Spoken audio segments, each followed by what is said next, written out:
अरविंद केजरीवाल कह रहे थे कि हमने पंजाब से भ्रष्टाचार समाप्त कर दिया है।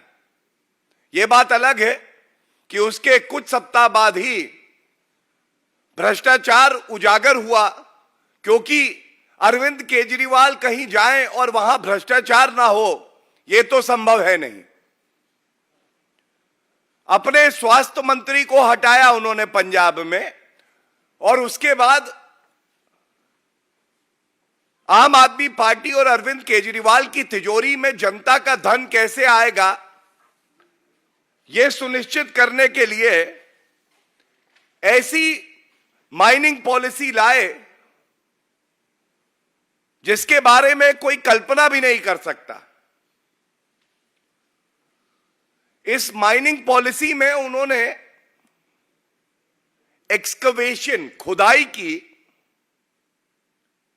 एक नई परिभाषा जड़ी, और यह जानना अति आवश्यक है। यह परिभाषा इसलिए जड़ी गई क्योंकि अवैध खनन की कई शिकायतें जो पंजाब में हो रहा था, वहां के मुख्यमंत्री के समक्ष भी आ रही थी। वहां की जनता भी त्रस्त थी और किसान भी त्रस्त थे। अब उस अवैध खनन को रोकने की बजाय ऐसी नई परिभाषा दे दो कि जो अवैध खनन हो रहा है वो सही हो जाए, और जितने भ्रष्टाचारी हैं वो सारे भ्रष्टाचारी पुनः अरविंद केजरीवाल की तिजोरी में चंदा चढ़ा देंगे।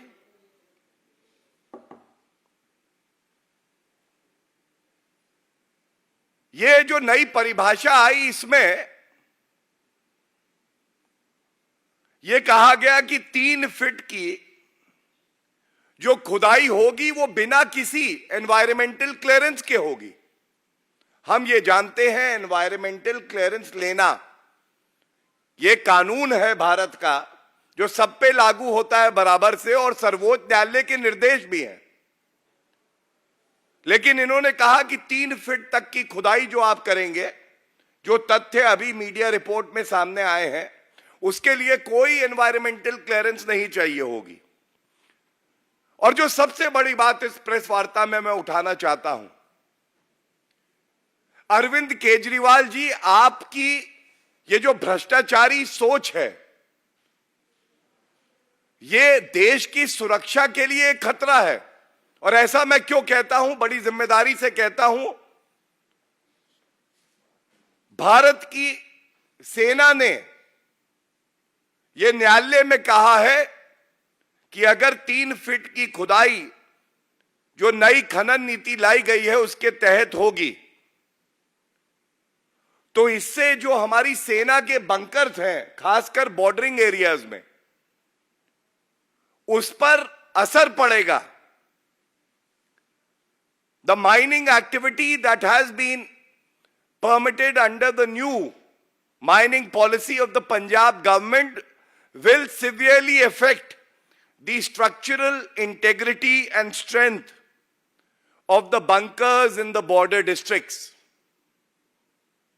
So a question will have to be posed, and it has to be responsibly answered by Arvind Kejriwal and the Chief Minister of Punjab.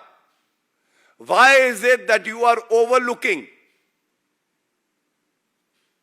the issue of national security for your ulterior motive? Why are you formulating a policy which prima facie is not in national interest and also not in the interest of the people of Punjab, especially the farmers of Punjab? And this new mining policy has been stayed by the Punjab and Haryana High Court.